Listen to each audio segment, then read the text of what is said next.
So ನಿಮ್ಗೆ exam conduct ಮಾಡುವಂಥದ್ದು 8ನೇ ತರಗತಿ ಆಗಿರ್ಬೋದು 9 ಆಗಿರ್ಬೋದು 11 ಆಮೇಲೆ 8ನೇ ಅಷ್ಟೇ ಅಲ್ಲ, ಯಾವ ಕ್ಲಾಸಸ್ ಹೇಳ್ರಿ ಮೌಲ್ಯಾಂಕನ ಎಕ್ಸಾಮ್ಸ್ ಅದು 5, 8, 9, 10, 11, 12. Fifth, eighth, ninth, 10th, 11th, 12th. So ಎಲ್ಲಾ ಕ್ಲಾಸ್ ಎಕ್ಸಾಮ್ ಕಂಡಕ್ಟ್ ಮಾಡುದು ಅಂತ ಯಾವ್ದಂದ್ರೆ ಸಂಸ್ಥೆ ಕರ್ನಾಟಕ ಶಾಲಾ ಪರೀಕ್ಷೆ ಮತ್ತು ಮೌಲ್ಯ ನಿರ್ಣಯ ಮಂಡಳಿ ಅಂತ ಇದೆ ನೋಡ್ರಿ. ಇದು ಮೊದಲ ಕರ್ನಾಟಕ ಆ ಶಾಲಾ ಪ್ರೌಢ ಶಿಕ್ಷಣ ಪರೀಕ್ಷಾ ಮಂಡಳಿ ಅಂತ ಕರಿತಿದ್ರು. ಇವಾಗ ಏನಂತ ಕರಿತಿದಾರ? ಕರ್ನಾಟಕ ಶಾಲಾ ಪರೀಕ್ಷೆ ಮತ್ತು ಮೌಲ್ಯ ನಿರ್ಣಯ ಮಂಡಳಿ. ಸೊ ಅದನ್ನೇ ಇಂಗ್ಲಿಷ್ ನಲ್ಲಿ Karnataka school examination and assessment board ಅಂತ ಕರೀತಾರೆ. KSQAAC ದವರು ಎಕ್ಸಾಮ್ ಅನ್ನ ಕಂಡಕ್ಟ್ ಮಾಡ್ತಾರ. ನಿಮಗೂ ಕ್ವಶನ್ ಪೇಪರ್ ಬರೋದಾಗಿರ್ಬೋದು. ಇದು ಮೌಲ್ಯಾಂಕನ ಎಕ್ಸಾಮ್ ಅಂತ ಕರಿತೀವಿ ನಾವು. ಹೌದೇನಿಲ್ಲ? ಏನ್ ಕರಿತೀವಿ? ಮೌಲ್ಯಾಂಕನ. ಸೊ ಮಾರ್ಚ್ 2023 ಕ್ವಶನ್ ಪೇಪರ್, ಇದರಲ್ಲಿ ಆನ್ಸರ್ ಕೂಡ ನೋಡ್ಬೋದು. ಓಕೆ, ಇಲ್ಲಿ ನೋಡ್ರಿ, ಏನೇ ಕೊಟ್ರ ಇಲ್ಲಿ ಕ್ಲಾಸ್ ಕೊಟ್ರ, ಆಮೇಲೆ ಸೆಕೆಂಡ್ ಲ್ಯಾಂಗ್ವೇಜ್ ಇಂಗ್ಲಿಷ್ ಅಂತ ಕೊಟ್ಟಿದ್ದಾರೆ. ಆಮೇಲೆ ಟೋಟಲ್ ಎಷ್ಟು ಮಾರ್ಕ್ಸ್ ಇದು? Marks 40 marks. ಎಷ್ಟು? 2 hours. ಭಾಳ ಆಯ್ತು, ಜಾಸ್ತಿ ಟೈಮ್. ಓಕೆ, ಇಷ್ಟೊಂದು ಟೈಮ್ ಕೊಡ್ತಾರೆ. ಓಕೆ, ಇಲ್ಲಿ ನೆಕ್ಸ್ಟ್ ನೀವು ಬರಿಬೇಕಾಗ್ತದೆ. ಏನ್ ಬರಿಬೇಕು? ಇಲ್ಲಿ ಹೆಸರು ಬರಿಬೇಕಾಗ್ತತಿ. ಹೌದೇನು? ಇಲ್ಲಿ ನಿಮ್ಮ ಹೆಸರು ನೇಮ್ ಬರ್ರಿ. ನಿಮ್ದು ಹೆಸರು ಏನಿರ್ತದ ಅದು ಬರೀ ಎಕ್ಸ್ಪೋಜರ್ ಅಂತ ಹಾಕ್ತೀನಿ. ಈ ಸ್ಯಾಟ್ ನಂಬರ್ ನಿಮ್ ಹಾಲ್ ಟಿಕೆಟ್ ಇರ್ತೈತಿ. ಹಾಲ್ ಟಿಕೆಟ್ ಕೊಡ್ತಾರ, SATS ನಂಬರ್ ಇರ್ತೈತಿ. ಆ ನಂಬರ್ ಅಲ್ಲಿ ಹಾಕ್ಬೇಕು. ಇಲ್ಲಿ ನಿಮ್ ಸೈನ್ ಹೊಡಿಬೇಕು. ಓಕೆ, ಇಲ್ಲಿ ನಿಮ್ಮ ಸಿಗ್ನೇಚರ್ ಮಾಡ್ರಿ. ಇದಾದ ನಂತರ information to be filled by the room invigilator. ಇದು ಡಯಸ್ ಕೋಡ್ ನಿಮ್ಗೆ ಗೊತ್ತಿರೋದಲ್ಲ. ಇದನ್ನ ಯಾರು ತುಂಬ್ತಾರ ಅಂದ್ರೆ ನಿಮ್ ಎಕ್ಸಾಮ್ ಯಾರು ಕಂಡಕ್ಟ್ ಮಾಡ್ತಾರ ನೋಡ್ರಿ, ಅವರು ಫಿಲ್ ಮಾಡ್ತಾರೆ. ಇದು ಸ್ಕೂಲ್ ನೇಮ್ ಬರೀ, ನಿಮ್ ಸ್ಕೂಲ್ ಹೆಸರು ಬರಿಬೇಕು ಇಲ್ಲಿ. Okay, Shri Morarji Desai residential school ಅಂತ ಹಾಕ್ರಿ. ಕ್ಲಸ್ಟರ್ ನಿಮ್ಗೆ ಗೊತ್ತಿಲ್ಲ, ಅಲ್ಲಿ ಬೋರ್ಡ್ ಮೇಲೆ ಬರ್ದಿರ್ತಾರ, ಅದನ್ನ ಹಾಕ್ರಿ. ಕ್ಲಸ್ಟರ್ ಬ್ಲಾಕ್ ಅಲ್ಲಿ ಬೋರ್ಡ್ ಮೇಲೆ ಬರ್ದಿರ್ತಾರ, ಹಾಕ್ರಿ. ಡಿಸ್ಟ್ರಿಕ್ಟ್ ಅಂತೂ ಹಾಕ್ತಾರೆ, ಕಲಬುರಗಿ. ಓಕೆ, ಇದು ಫಿಲ್ ಮಾಡ್ತಾರೆ. ಸ್ಕೂಲ್ ಟೈಪ್ ಗೌರ್ಮೆಂಟ್ ಅಂತ ಹಾಕ್ತಾರೆ, ಎಡೆಡ್ ಹಾಕ್ತಾರ. ಈ ರೀತಿ ಮಾರ್ಕ್ ಮಾಡ್ಬೇಕು. ಇದಾದ ನಂತರ ಇಲ್ಲಿ ಸೈನ್ ಯಾರು ಮಾಡೋದು ಅಂತ ಹೇಳ್ರಿ, ರೂಮ್ ಇನ್ವಿಗಿಲೇಟರ್ ಮಾಡ್ತಾರ, ಸೂಪರ್ವೈಸರ್ ಇದ್ದವ್ರು. ಇದಾದ ನಂತರ ಇದಕ್ಕೆ ಏನು ಫಿಲ್ ಮಾಡಕ್ ಹೋಗ್ಬೇಡ್ರಿ. ಯಾರ್ ಪೇಪರ್ ಚೆಕ್ ಮಾಡ್ತಾರ ನೋಡ್ರಿ, ಸೊ ಇವ್ಯಾಲ್ಯೂಯೇಟರ್ ಅಂತ ಕರಿತೀವಿ. ಅವ್ರು ಇಲ್ಲಿ 1ನೇದಕ್ಕೆ ಎಷ್ಟು ಮಾರ್ಕ್ಸ್ ತೊಗೊಂಡ್ರಿ, 2ನೇದಕ್ಕೆ ಎಷ್ಟು ಮಾರ್ಕ್ಸ್ ತೊಗೊಂಡ್ರಿ, ಟೋಟಲ್ ಎಷ್ಟು, ಗ್ರ್ಯಾಂಡ್ ಟೋಟಲ್ ಎಷ್ಟು ಅಂತ ಇಲ್ಲಿ ಹಾಕಿ. ಓಕೆ, ಗೊತ್ತಾಯ್ತು? ನೀವ್ ಏನೇನ್ ತುಂಬೇಕನ್ನೋದು ಗೊತ್ತಾಯ್ತಾ? ಇದಾದ ನಂತರ ಅವರು ಇಲ್ಲಿ ಟೋಟಲ್ ಮಾರ್ಕ್ಸ್ 40ಗೆ ಎಷ್ಟು ತೊಂದ್ರಿ, 37 ತೊಂದ್ರೆ 37 ಅಂತ ಹಾಕ್ತಾರ. ಹಾಕಿ ಇಲ್ಲಿ 37 ಅಂತ ಬರ್ತಾರ. ಹೌದಾ? 37 ಓನ್ಲಿ.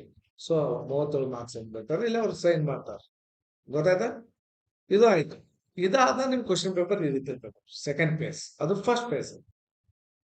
ಇಲ್ಲಿ 4 alternatives are given for each of the following questions. ಪ್ರತಿಯೊಂದು ಕ್ವಶನ್ಸ್ ಗೆ 4 ಆಪ್ಷನ್ಸ್ ಕೊಟ್ಟಿದ್ದೇವೆ. ಮತ್ತೆ ಇನ್ಕಂಪ್ಲೀಟ್ ಸ್ಟೇಟ್ಮೆಂಟ್ಸ್ ಅದಾವ. ನೀವೇನ್ ಮಾಡ್ಬೇಕು? Choose the correct alternative and write the complete answer along with the option for question number 1 to 20. ಎಷ್ಟು easy ನೋಡಿ. Question number 1 ಹಿಡ್ಕೊಂಡು 20 ತನ ಏನದಾವು ಎಲ್ಲವೂ MCQs ಕ್ವಶನ್ಸ್ ಅದಾವು. ಓಕೆ, ಅವು ಏನ್ ಮಾಡ್ಬೇಕು ನೀವು, ಅದರಲ್ಲಿ ಯಾವ್ದು ಕರೆಕ್ಟ್ ಅನ್ನೋದನ್ನ ಚಾಯ್ಸ್ ಮಾಡಿ ಇಲ್ಲಿ ಬರೀತಿರ್ತೈತಿ. Along with the option. Option A ಇದ್ರೆ ಎ ಅಂತ ಬರ್ದು ಬರೀರಿ, ಬಿ ಇದ್ರೆ ಬಿ, ಸಿ ಇದ್ರೆ ಸಿ, ಡಿ ಇದ್ರೆ ಡಿ. ಸುಮ್ನೆ ಬರೀ ಆನ್ಸರ್ ಬರೀಬೇಕು. ಇಲ್ಲಿ ಫಸ್ಟ್ ಕ್ವಶನ್ ನೋಡ್ರಿ, Mary is happy with her friends ಅಂತೈತಿ. ಅಂಡರ್ಲೈನ್ ಯಾವ ವರ್ಡಿಂಗ್ ಮಾಡಿರ್ತಾರೆ ಹೇಳ್ರಿ? ಜೋಸ್ಲ ಹೇಳ್ರಿ. ಇಲ್ಲಿ ಕ್ವಶನ್ ಏನ್ ಕೇಳಿದಾರ, the synonym of the underline word ಅಂತ ಕೇಳಿದಾರೆ. ಸಿನೋನಿಮ್. ಸಿನೋನಿಮ್ ಅಂದ್ರೆ ಸಮಾನಾರ್ಥಕ ಶಬ್ದಗಳು, ಅಥವಾ ನಾವು ಗ್ಲೋಸರಿ ಅಂತ ಕರಿತೀವಿ. ಕಾಮನ್ ಆಗಿ ಗ್ಲೋಸರಿ ಬ್ಯಾಟ್ ಮಾಡ್ರಿ ಅಂತ ಹೇಳ್ತಿರ್ತೇವೆ. ಓಕೆ, ಅದರ ಸೇಮ್ ಮೀನಿಂಗ್ ಕೊಡುವಂತ ಶಬ್ದ ಯಾವುದು ಅಂತ ಕ್ವಶನ್ ಮಾಡಿದ್ರು. So 4 options. ಅನ್ಹ್ಯಾಪಿ ಅಂತ ಕೊಟ್ಟಿದ್ದಾರೆ, ಜಾಯ್ ಅಂತ ಕೊಟ್ಟಿದ್ದಾರೆ, ಸಾರೋ ಅಂತ ಕೊಟ್ಟಿದ್ದಾರೆ, ಸ್ಯಾಡ್ ಅಂತ ಕೊಟ್ಟಿದ್ದಾರೆ. ಇದರ ಸೇಮ್ ಮೀನಿಂಗ್ ಕೊಡುವಂತ ಶಬ್ದ. So joy is the right answer. ನೀವು ಇಲ್ಲಿ ಹೆಂಗ್ ಬರೀಬೇಕು? ಆನ್ಸರ್ದಲ್ಲಿ ಬಿ ಅಂತ ಬರ್ದು next you to write the answer. Joy ಅಂತ ಬರೀಬೇಕು. This is the correct method to write the answer. ಹೇಗೋ ರೈಟ್. ಸೊ ಇಲ್ಲಿ ನೀವು ಕ್ವಶನ್ ಅರ್ಥ ಮಾಡ್ಕೋದ ಒಂದ್ ಸ್ಕಿಲ್ ಬಹಳಷ್ಟು ಈಸಿ ಇರ್ತದೆ. ಕ್ವಶನ್ ಪೇಪರ್ ನಾವು ತೆಗೆದಷ್ಟು ಡಿಫಿಕಲ್ಟ್ ಇರಲ್ಲ. ಸಿನಾನಿಮ್ ಅಂತ ಕೇಳಿದ್ರೆ ಸಿನಾನಿಮ್ ಹುಡ್ಕಾಡ್ರಿ, ಗ್ಲೋಸರಿ ಹುಡ್ಕಾಡ್ರಿ. ಇಲ್ಲ ಸರ್ ಅಪೋಸಿಟ್ ವರ್ಡ್ ಕೇಳೋದಿದ್ರೆ ಹೆಂಗ್ ಕೇಳ್ತಾರ ಅಂತಂದ್ರೆ ಹೆಂಗ್ ಕೇಳ್ತಾರ, ಎಂಟೋನಿಮ್ ಅಂತ ಕೇಳ್ತಾರ. ಅಪೋಸಿಟ್ ವರ್ಡ್ ಏನ್ ಕೇಳ್ತಾರ, antonym means opposite. Synonym means ಸಮಾನಾರ್ಥಕ ಶಬ್ದ. ಗೊತ್ತಾಯ್ತಾ? Antonym, synonym. ಕ್ಲಿಯರ್? ಸೊ ಈ ರೀತಿ ಕ್ವಶನ್ ಸಾಲ್ವ್ ಮಾಡ್ಬೋದಾ? So those who have biodata understand no. So ಯಾರ್ಯಾರು ಚೆನ್ನಾಗಿ ಅರ್ಥ ಮಾಡ್ಕೊಂಡಿರ್ತಾರೆ ಗ್ಲೋಸರಿ ಅವರು ಆನ್ಸರ್ ಮಾಡ್ತಾರೆ. ಸೊ ಗ್ಲೋಸರಿ ಒಂದ್ಸಲ ರೌಂಡ್ ಆಗ್ಬೇಕು. And second question is there, the cow is useful. So the underline word is cow. ಕೌಗೆ ಅಂಡರ್ಲೈನ್ ಮಾಡ್ಯಾರ. ಸೊ ಅವ್ರ ಕ್ವಶನ್ ಏನ್ ಮಾಡ್ತಿದಾರೆ ಅಂದ್ರೆ, the underline word in the above sentence is on. So ಯಾವ ಶಬ್ದ ಇದು? ಇದೇನು ಅಡ್ಜೆಕ್ಟಿವ್ ಆಗತ್ತಾ, ವರ್ಬ್ ಆಗತ್ತಾ, ನೌನ್ ಆಗತ್ತಾ, ಅಡ್ವರ್ಬ್ ಆಗತ್ತಾ? So noun is the right answer. ನೀವು ಇಲ್ಲಿ ನೋಡಿ ಹೇಳಕ್ ಹೇಳ್ತಿರ್ಬೋದು, ಅದು ಏನೇ ಇದ್ರು ಅದ್ರ ನಾ ಮೀನಿಂಗ್ ಹೇಳ್ತೀನಿ ನೋಡಿ. ಈ ನೌನ್ ಅಂತ ಯಾಕೆ ಆಗತ್ತಂದ್ರೆ, ಇಡೀ ಪಾರ್ಟ್ಸ್ ಆಫ್ ಸ್ಪೀಚ್ ದಲ್ಲಿ ನಾವು ಡಿಸ್ಕಸ್ ಮಾಡಿದಂಗೆ there are total 8 parts of speech ಅಂತ. ಎಷ್ಟದಾವು? ಈ 8 ಪಾರ್ಟ್ಸ್ ಆಫ್ ಸ್ಪೀಚ್ ದಲ್ಲಿ ಅತಿ ದೊಡ್ಡದು, ವೆರಿ ವ್ಯಾಸ್ಟ್ ಯಾವ್ದಂದ್ರೆ ಅದು ನೌನ್. ಈ ನೌನ್ ಅಂದ್ರೆ ಏನು? Name of the person, name of the place, name of the things, name of the animals and birds and feelings and ideas. ಹೆಸರು ಬಂದು ಅಂದ್ರೆ ಅವಕ್ಕೆ ಏನ್ ಕರ್ತೀವಿ? ನೌನ್ ಅಂತ ಕರ್ತೀವಿ. ಹೇಳ್ಕೊಟ್. ನೌನ್ ಅಂದ್ರೆ ಇಲ್ಲಿ name of the animal. Cow ಅಂದ್ರೆ ಏನು? ನೇಮ್ ಆಫ್ ದಿ, ಹೌದೇನ? ಅನಿಮಲ್ಸ್. ಹಾಗಾದ್ರೆ ಅಡ್ಜೆಕ್ಟಿವ್ ಅಂತಂದ್ರೆ ನೌನ್ ಆಗಿರ್ಬೋದು ಮತ್ತು ಪ್ರನೌನ್ ಆಗಿರ್ಬೋದು, ಅದನ್ನ ಡಿಸ್ಕ್ರೈಬ್ ಮಾಡುವಂತ ಶಬ್ದ ಇದ್ರೆ ಅಡ್ಜೆಕ್ಟಿವ್ ಅಂತ ಕರಿತೀವಿ. ಅದನ್ನ ವರ್ಣಿಸುವಂತ ಶಬ್ದ. ಓಕೆ, ಈಗ ಎಕ್ಸಾಂಪಲ್ ಹೇಳ್ತೀನಿ. ಈ sentence the cow is a useful animal ಅಂತ ಇದೆ. ಅನಿಮಲ್ ಅನ್ನೋದು ಏನಾಗತ್ತ, ನಾವು which parts of speech it is? Animal ಅನ್ನೋದು ಏನು, ಯಾವ parts of speech? Adjective, noun ಆಗತ್ತೆ. ಸೊ ಇದು ನೌನ್ ಆಗತ್ತೆ. ಸೊ ಇದನ್ನ ವರ್ಣಿಸುವಂತ ಶಬ್ದ ಯೂಸ್ಫುಲ್ ಅನಿಮಲ್ ಅನ್ನೋದು, ಇದು ಈ ನೌನ್ ಅನ್ನ ಏನ್ ಮಾಡ್ತಿದೆ? ಡಿಸ್ಕ್ರೈಬ್ ಮಾಡಕತ್ತ. ಅದಕ್ಕಾಗಿ ಯೂಸ್ಫುಲ್ ಅನ್ನೋದು ಯಾವ ಯಾವ ಪಾರ್ಟ್ಸ್ ಸ್ಪೀಚ್ ಆಗ್ತದೆ? Very good. ಹೈಬೋಟ್ ನೌನ್ ಅಥವಾ ಪ್ರನೌನ್ ಅನ್ನ ಡಿಸ್ಕ್ರೈಬ್ ಮಾಡುವಂತ ಶಬ್ದಗಳಿಗೆ ನಾವು ಅಡ್ಜೆಕ್ಟಿವ್ ಅಂತ ಕರಿತೇವೆ. ಇನ್ನು ಕ್ರಿಯಾಪದ ಬಂದುತ್ತೆ, am, is, are, was, were, go, went, sing, sang ಅಂತವೆಲ್ಲವೂ ಏನಂತಾವು? ವರ್ಬ್ ಆಗ್ತಾವ. ವರ್ಬ್ ಅಂದ್ರೆ ಕ್ರಿಯಾಪದ, ವಿಚ್ ಶೋಸ್ ವರ್ಕ್, ಕೆಲಸವನ್ನು ತೋರಿಸುವಂತ ಶಬ್ದ.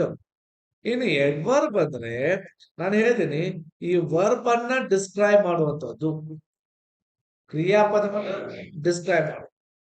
ಈಗ she is going to school very slowly ಅಂತ ನಾ ಎಕ್ಸಾಂಪಲ್ ಹೇಳ್ತಿರ್ತೀನಿ. She is going to school very slowly ಅನ್ನೋದೊಂದು ಸೆಂಟೆನ್ಸ್. ಶಿ ಅನ್ನೋದು ಯಾವ ಪಾರ್ಟ್ಸ್ ಸ್ಪೀಚ್? ನೌನ ಪ್ರನೌನ? ಪ್ರನೌನ್. ಹಿ, ಸಿ, ಇಟ್ ಇವೆಲ್ಲ ಪ್ರನೌನ್ ಬರ್ತವೆ. ಈಸ್ ಅನ್ನೋದು ವರ್ಬ್, ಗೋಯಿಂಗ್ ಅನ್ನೋದು ವರ್ಬ್, ಟು ಅನ್ನೋದು ಪ್ರೆಪೋಸಿಷನ್, ಸ್ಕೂಲ್ ಅನ್ನೋದು ನೌನ್. ವೆರಿ ಸ್ಲೋಲಿ ಹೇಗೆ ಹೋಗ್ತಿದ್ದಾಳೆ? ಬಹಳಷ್ಟು ಸ್ಲೋ ಆಗಿ ಹೋಗ್ತಿದ್ದಾಳೆ. ಹೇಗೆ ಹೋಗ್ತಿದ್ದಾಳೆ? ಈ ಕ್ರಿಯಾಪದವನ್ನ ವರ್ಣಿಸುವಂತ ಶಬ್ದಗಳಿಗೆ ಅಡ್ವರ್ಬ್ ಅಂತ ಕರೀತಾರೆ. ಕ್ಲಿಯರ್ ಆಯ್ತಾ? ಈ ರೀತಿ ಕ್ವಶನ್ ಸಾಲ್ವ್ ಮಾಡಿದ್ರೆ ನಿಮ್ಗೆ ಆರಾಮಾಗಿ ಕ್ವಶನ್ ಪೇಪರ್ ಅವ್ರು ಅಂತದೇ ಬಂದ್ರು ಸಾಲ್ವ್ ಮಾಡ್ತಾರೆ. ಕ್ಲಿಯರ್ ಆಯ್ತಾ? ಇನ್ನ ಪ್ರೆಪೋಸಿಷನ್ ಇನ್, ಆನ್, ಇಂಟು ಗೊತ್ತಾಗ್ತದೆ. Okay, conjunction and, but, because, so. In next, third question. Brahma and her sister dash going to Mysore tomorrow. Note, the appropriate verb to be filled in the above blank is ಅಂತ question ಮಾಡಿದ. ಯಾವ್ದು correct ಆಗ್ತದೆ ಇಲ್ಲಿ? ಇದು R ಯಾಕಾಗತ್ತೆ ಹೇಳಿ? ಇಬ್ರು ಅದ. Okay, ಇಬ್ರು ಇದ್ದಕ್ಕೆ ನೀವು ಬಹುವಚನ ತೋದ್ರಿ, ಈಸ್ ಬರಲ್ಲ, ವಾಸ್ ಬರಲ್ಲ. ಕರೆಕ್ಟ್, ಹೌದಾ? ರೈಟ್. ಸೊ ಸಿಂಗುಲರ್ ಇದ್ರೆ ಈಸು ವಾಸು ಬರ್ತಾವ, ಪ್ಲೂರಲ್ ಇದ್ರೆ ಅದಕ್ಕಾಗಿ ಆರ್ ತಗೋತಾ ಇದ್ದಾರೆ. ಆರ್ ಯಾಕೆ ಓರ್ ತಗೋಬಹುದಾಗಿತ್ತಲ್ಲ? ಆ ಈಗ ಹೋಗಲ್ಲತ್ತಾರ ಅನ್ನೋದು ಹೆಂಗ್ ಗೊತ್ತಾಗ್ತದೆ ನಿನಗೆ? ಗೋಯಿಂಗ್ ಅನ್ನೋದು ಪಾಸ್ಟ್ ಟೆನ್ಸ್ ಅಲ್ಲಿ ಬರ್ತದೆ. She was going to market.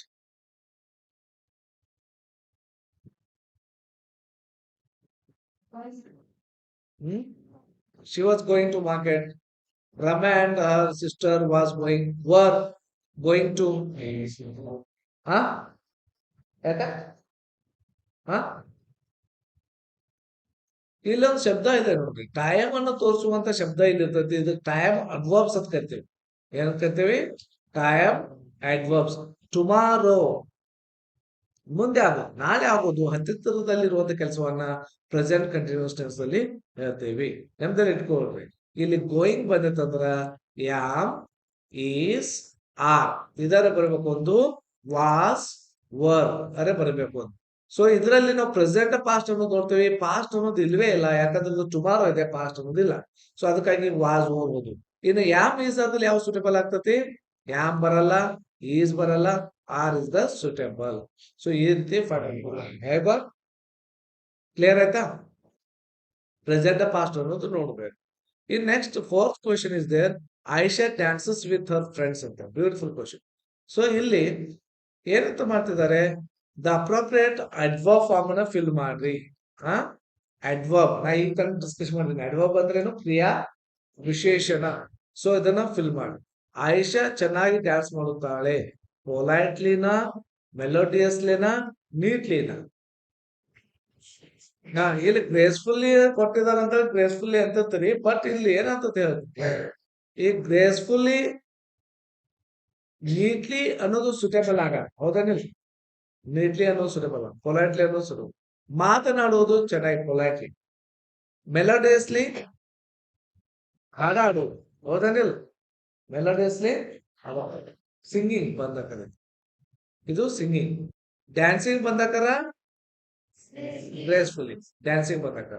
Neatly dress, ಹೌದೇನಿಲ್ಲ? ಅಥವಾ ರೈಟಿಂಗ್ ಡ್ರೆಸ್. Politely speaking. ಗೊತ್ತಾಯ್ತು? Which is the right answer? Option D, gracefully, gracefully. Gracefully. Okay. 4 questions completed. India danced win the ICC World Cup in 1983. India World Cup ಅನ್ನು ಗೆದ್ದಿದೆ 1983. So fifth question ಏನಂತಿದೆ? India dash win the ICC World Cup in 1983. So ಇದರಲ್ಲಿ ಯಾವುದು suitable form the verb ಅನ್ನೋದು fill ಮಾಡ್ಬೇಕು. ಏನ win ಆಗತ್ತಾ, winning ಆಗತ್ತಾ, ಓನ್ ಆಗತ್ತಾ, ಟು ವಿನ್ ಆಗತ್ತಾ? ಸೊ ಅಲ್ಲಿ ಆನ್ಸರ್ ಓನ್ ಅದ. ಸೊ ಓನ್ ಯಾಕಾಗತ್ತ ಅನ್ನೋದು ಹೇಳ್ಬೇಕು. ಇಲ್ಲಿ ನೋಡಿ ಆನ್ಸರ್ ಹೇಳ್ತಿರ್ಬೇಕು. ಹೆಂಗ್ ಪಾಸ್ಟ್ ಟೆನ್ಸ್ ಅನ್ನೋದು ಹೆಂಗ್ ಗೊತ್ತಾಗ್ತತಿ? 83 ಅನ್ನೋದು ಆಗಿ ಹೋಗಿತ್ತು. ಈ ವಿನ್ ಅನ್ನೋದು ವಿವನ್ ಆಗ್ತತಿ ಪ್ರೆಸೆಂಟ್ ಅಲ್ಲಿ. ವಿನ್ನಿಂಗ್ ಅಂದ್ರೆ ಕಂಟಿನ್ಯೂಸ್ ಟೆನ್ಸ್ ಇಲ್ವೇ ಇಲ್ಲ. ಸೊ ಟು ವಿನ್ ಅನ್ನೋದು ಇನ್ಫಿನಿಟಿ ಆಗ್ತದಿಲ್ಲ. ಸೊ ಇಲ್ಲಿ ಇದ್ರ ಸುಟೇಬಲ್ ಯಾವುದು? ಓನ್ ಅನ್ನೋದು V2. Okay. So it is the suitable answer, right answer. Okay. C is the right answer. In next is the picture now. Have you seen? So picture ನೋಡಿದ್ರೆ observe ಮಾಡಿ, ಸೂಕ್ಷ್ಮ observe ಮಾಡಬೇಕು. ಇದು ಸನ್ ಅಂತ, ಹೌದೇನೆ? Sunset ಇದನ್ನು, Sunrise ಇದನ್ನು ನೋಡ್ಬೋದು. ಇಲ್ಲಿ ಆಟ ಆಡ್ತಿದ್ದಾರೆ. Which game they are playing? Ball, ಹೌದೇನೆ? ಪಾಸ್ ದ ಬಾಲ್, ಹೌದೇನೆ? ಇದು ಚಿತ್ರ ನೋಡಿದ್ರಿ? ಸೊ ಇಲ್ಲಿ ನೆಕ್ಸ್ಟ್ ಕ್ವಶನ್ ಕೇಳ್ತಾರ ನಾವು. ಏನಂತಂದ್ರೆ, study the following picture and choose the correct answer for question number 6 to 7. 2 question ಆ ಪಿಕ್ಚರ್ ಮೇಲೆ ಕೇಳಿರ್ತಾರೆ. 2 questions ಆಸ್ ಫ್ರಮ್ ಪಿಕ್ಚರ್ ಬಗ್ಗೆ ಕೇಳಿದ್ರು. ಇಲ್ಲಿ first question, the boys are in the, ಎಲ್ಲಿದ್ದಾರೆ ಅವರು? ಸೈನ್ಸ್ ಲ್ಯಾಬ್ ದಾಗ ಅದಾರು, ಕ್ಲಾಸ್ ರೂಮ್ ದಲ್ಲಿ ಇದಾರು, ಫೀಲ್ಡ್ ದಲ್ಲಿ ಇದಾರು, ಲೈಬ್ರರಿ ದಲ್ಲಿ ಇದಾರು. So you can check the picture again, ಮತ್ತೆ ನೋಡ್ಬೋದು. So how can you understand field ಅಂತ ಹೆಂಗ್ ಗೊತ್ತಾಗ್ತದೆ ನಿಮ್ಗೆ ಇದು ಫೀಲ್ಡ್ ಅಂತ ಹೇಳಿ? ಹೌದಾನೆ ಇವೆಲ್ಲ? So answer B is the right, option B is the right. ಹೇಗೋ ಬಿ ಬರ್ದು ಫೀಲ್ಡ್ ಅಂತ ಬರೀಬೇಕು. Next seventh question, the boys in the picture are ಏನ್ ಮಾಡ್ತಿದ್ದಾರೆ? Playing kabaddi, standing quietly, reading books, passing the ball. ಇದ್ರಾಗ ಏನ್ ಬಯಾಟ್ ಮಾಡ್ಬೇಕೇನು? ಏನಾದ್ರು ಬಯಾಟ್ ಮಾಡೋದ? ಇನ್ನು ನಮ್ಗೆ ಕ್ವಶನ್ ಆನ್ಸರ್ಸ್ ಅಂದ್ರೆ ಅಂಡರ್ಸ್ಟ್ಯಾಂಡ್ ಮಾಡ್ಕೋರಿ, ಬಯಾಟ್ ಮಾಡತ್ತ. ಇದ್ರಲ್ಲಿ ಏನಂತ ಹೇಳ್ರಿ, ಅಲ್ಲೇ ಕೊಟ್ಟಿರ್ತಾರೆ ಎಲ್ಲಾನು. ಬಹಳಷ್ಟು ಈ ಈ ಪಬ್ಲಿಕ್ ಅನ್ಕೊಳ್ರಿ, ಮೌಲ್ಯಾಂಕನ ಅನ್ಕೊಳ್ರಿ, ಬಹಳಷ್ಟು ಈಸಿ ಎಕ್ಸಾಮ್ಸ್ ಇರ್ತಾವ ಇವು. ಆರಾಮ್ ನೀವು ಸ್ಕೋರ್ ಮಾಡ್ಬೋದು, ಬಹಳಷ್ಟು easy. I got right. And 8th question ನೋಡೋಣ. Birbal solve many problems in the court. He was dash minister. ಇಲ್ಲಿ ಅಡ್ಜೆಕ್ಟಿವ್ ನ ಫಿಲ್ ಮಾಡಿ. ನಾನು ಈ ತರ ಹೇಳಿದೆ ಅಡ್ಜೆಕ್ಟಿವ್ ಅಂದ್ರೆ ಏನಂತ ಹೇಳಿದೀನಿ, ನೌನ್ ಆಗಿರ್ಬೋದು ಮತ್ತ ಪ್ರನೌನ್ ಅನ್ನ ಡಿಸ್ಕ್ರೈಬ್ ಮಾಡುವಂತ ಶಬ್ದಗಳಿಗೆ ಅಡ್ಜೆಕ್ಟಿವ್ ಅಂತ ಕರಿತೇವೆ. ವರ್ಣಿಸುವಂತ ಶಬ್ದಗಳಿಗೆ ಅಡ್ಜೆಕ್ಟಿವ್ ಅಂತ ಕರಿತೀವಿ. ನಾಮ ವಿಶೇಷಣ ಅಂತ ಕೂಡ ಕರಿತೇವೆ. So Birbal solve many problems in the court. ಬಹಳಷ್ಟು ಸಮಸ್ಯೆಗಳನ್ನು ಬಗೆಹರಿಸ್ತಿದ್ದ. He was a dash minister. ಎಂತ ಮಿನಿಸ್ಟರ್ ಆಗಿದ್ರು? ಕರುಣೆ, kind, weak, wise, foolish. Wise, B answer wise. ಮುಗಿತು. ಇಷ್ಟು ಬರ್ತಾರೆ ಮುಗಿತು. They will give 1 marks. Next, 9th question. Rahim is dash best student in the class, is also dash good dancer. ಇಲ್ಲಿ article fill ಮಾಡಿ. A the A the A. ಯಾಕೆ the A ಅಂತೀನಿ ಹೇಳ್ರಿ? ಇಲ್ಲಿ ಐತೆ ಅದಕ್ಕಂತೇಳಿ.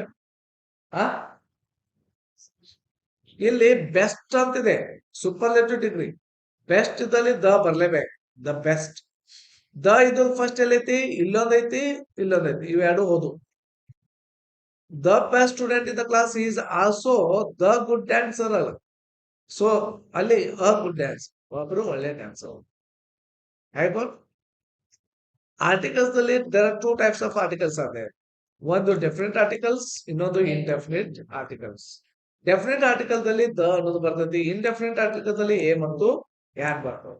ಎ ಮತ್ತು ಯಾನ್ ಇವು ಯಾವಾಗಲೂ ಪ್ಲೂರಲ್ ಹಿಂದ್ಗಡೆ ಬರುವುದಿಲ್ಲ. ನೆನಪಲ್ಲಿ ಇಟ್ಕೊಳ್ಳಿ ಸ್ಟೇಟ್ಮೆಂಟ್. ಬಹುವಚನಗಳ ಹಿಂದ್ಗಡೆ ಇದು ಯಾವ್ದು ಬರಲ್ಲ, ಎ ಮತ್ತು ಯಾನ್ ಬರೋದೇ ಇಲ್ಲ. ಯಾಕಂದ್ರೆ ಎ ಮತ್ತು ಯಾನ್ ಅನ್ನೋದು ಏನನ್ನು ತೋರಿಸ್ತದೆ?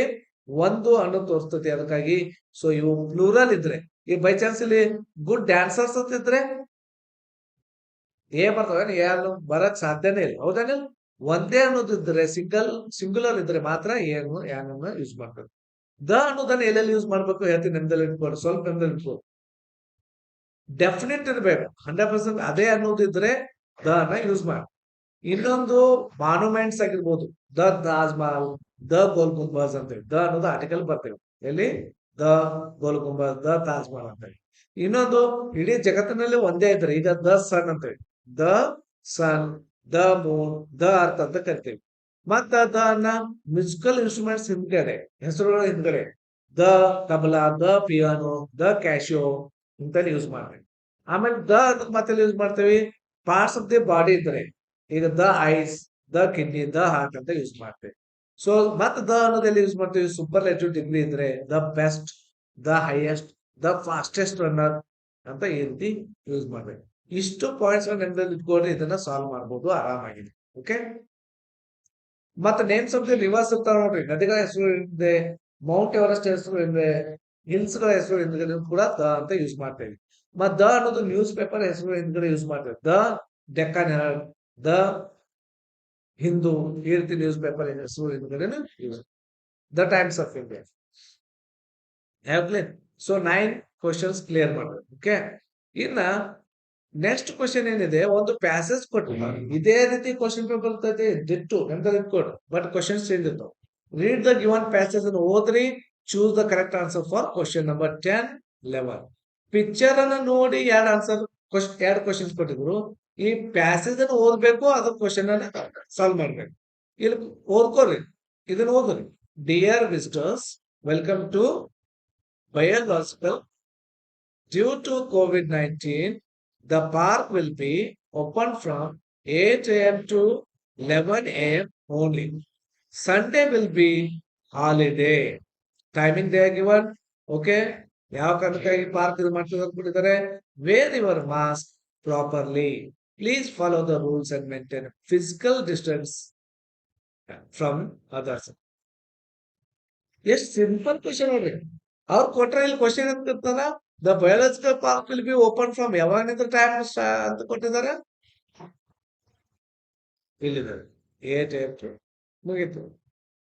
ಈಸಿ ಯಾವ್ದಾನಿಲ್ಲ, ಏನ್ ಡಿಫಿಕಲ್ಟ್ ಇದೆ? ಆಮೇಲೆ 11th ಕ್ವಶನ್ ನೋಡ್ರಿ. The visitors are requested to bring proper change, wear neat dress, maintain physical distance, bring paper bags from home. Physical distance ಅನ್ನೋದು ಇಲ್ಲಿದೆ ನೋಡ್ರಿ, ಇಲ್ಲಿ ನಾವು ಅಂಡರ್ಲೈನ್ ಮಾಡೋಣ. ಹೌದೇನ?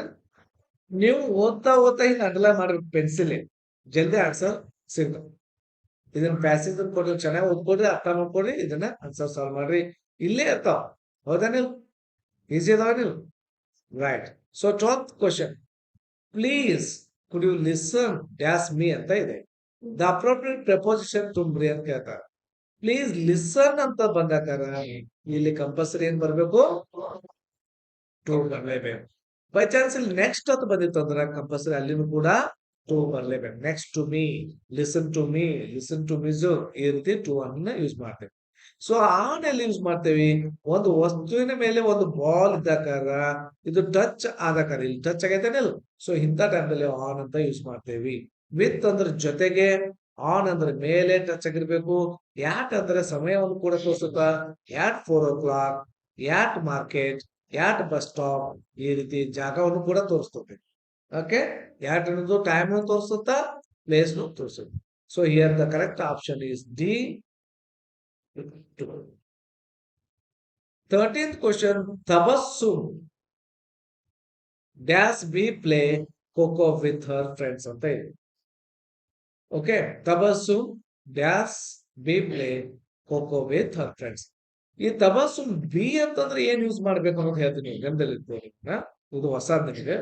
ಬಿ ಅಂದ್ರೆ ಒಂದು ಪ್ರೆಸೆಂಟ್ ಬರ್ಬೇಕು, ಒಂದು ಪಾಸ್ಟ್ ಬರ್ಬೇಕು. ಪ್ರೆಸೆಂಟ್ ಬಂದ್ರೆ ಯಾವ ಬರ್ಬೇಕು ಸರ್ ಅಂತಂದ್ರೆ ಇಲ್ಲಿ ನೋಡ್ರಿ, ಯಾವ್, ಈಸ್, ಸರ್. ಪಾಸ್ಟ್ ಅಂದ್ರೆ ಯಾವ ಬರ್ಬೇಕು ಸರ್? ಹೆಲ್ಪಿಂಗ್ ಆಪ್ಷನ್ ಅಂದ್ರೆ ವಾಸ್, ವರ್, ಇವು ಬರ್ಬೇಕು. ಸರ್ ಪ್ರೆಸೆಂಟ್ ಪಾಸ್ಟ್ ಹೆಂಗ್ ಗೊತ್ತಾಗ್ತದೆ? ಇಲ್ಲಿ ನೋಡ್ಬೇಕು. Tabassum dash be play kho-kho with her friends. So ಇಲ್ಲಿ ಆಟ ಆಡ್ತಾ ಇರೋದನ್ನು ಕೊಟ್ಟಿದ್ದಾರೆ, ಹೌದೇನಿಲ್ಲ? ತಬಸ್ಸುಮ್ ಸಿಂಗುಲರ್ ಪ್ಲೂರಲ್ ಅಂದ್ರ ಆರ್ ಬರ್ತದೆ, ಯಾಮ್ ಬರ್ತದೆ, ವರ್ ಬರ್ತದೆ. ಎಷ್ಟು ಈಸಿ, ಹೌದೇನ? ಇಲ್ಲಿ ನಾವು ಪ್ರೆಸೆಂಟ್ ಟೆನ್ಸ್, ಪಾಸ್ಟ್ ಟೆನ್ಸ್ ನೋಡ್ಲಿಲ್ಲ, ನಾವು ಎಷ್ಟು ಈಸಿ ಸಾಲ್ವ್ ಮಾಡ್ಬಿಟ್ಟೇವಿ. ಇದು ನೋಡ್ತೇವೆ, ತಬಸ್ಸುಮ್ ಅನ್ನೋದು ಸಿಂಗುಲರ್ ಇದೆ, ಸಿಂಗುಲರ್ಲೇ ಬರ್ಬೇಕು, ಸಿಂಗುಲರ್ ಯಾವ್ದು ಸೂಟಬಲ್ ಆಗ್ತದೆ ಅದನ್ನ ಬಂದ್ರೆ ಮುಗಿತು ಆನ್ಸರ್. ಆಯ್ತಾ? ಟೋಟಲ್ ನಾವು ಎಷ್ಟು ಸಾಲ್ವ್ ಮಾಡ್ದೇವಿ? 13 ಕ್ವಶನ್ ಸಾಲ್ವ್ ಮಾಡ್ತೀವಿ. ಇನ್ನು 14, 15 ಇವೆಲ್ಲ ಸಾಲ್ವ್ ಮಾಡೋಣ. Total 40 marks question paper solve ಮಾಡೋಣ. ಓಕೆ, ಎಷ್ಟು ಸಾಲ್ವ್ ಇದ್ರಾಗ ಇಂಥ ಕ್ವಶನ್ ಪೇಪರ್ ಜಾಸ್ತಿ ಸಾಲ್ವ್ ಮಾಡ್ಕೋತ ಹೋಗೋಣ, ನಿಮಗೆ ಈಸಿ ಆಗಿದೆ. Okay, remaining question paper next. Okay, ರೈಟಾ? ಬಹಳಷ್ಟು ಈಸಿ ಇರ್ತಾವ, ಏನು ಗಾಬರಿ ಆಗೋದಿಲ್ಲ. ಪಬ್ಲಿಕ್ ಎಕ್ಸಾಮ್, ಮೂಲ್ಯಾಂಕನ ಅವ್ರು ಬರ್ತಾರೆ, ಏನು ಇಲ್ಲ. ಇನ್ನು ನಾವು ಕ್ವಶನ್ ಪೇಪರ್ ತೆಗೆದ ಡಿಫಿಕಲ್ಟ್ ಇರ್ತೈತಿ ಮುಂದೆ, ನಾವು ತೆಗೆದ ಡಿಫಿಕಲ್ಟ್ ಇರ್ತೈತಿ. ಯಾವ ಕ್ವಶನ್ ಕೇಳ್ತಾ ಗೊತ್ತಿಲ್ಲ, ಬಟ್ ಇದು ಬಹಳಷ್ಟು ಈಸಿ ಕ್ವಶನ್ಸ್ ಇರ್ತಾವ. ಓಕೆ, ಮಾಡ್ಬೋದಾ? ರೈಟ್.